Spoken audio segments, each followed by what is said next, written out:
ओंकार परमानन्दम् क्रियते सुख संपदा सर्वमङ्गलमाङ्गल्ये शिवे सर्वार्थसाधिके प्रथमे त्रयम्बिका गौरी द्वितीये वैष्णवी तथा तृतीये कमला प्रोक्ता चतुर्थे सुरसुन्दरी पंचमे विष्णुपत्नी च षष्ठे च वैष्णवी तथा सप्तमे च वरारोहा अष्टमे वरदायिनी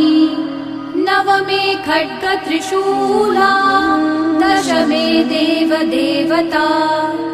एकादशे सिद्धिलक्ष्मी द्वादशे ललितात्मिका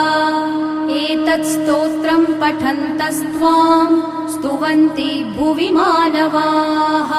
सर्वो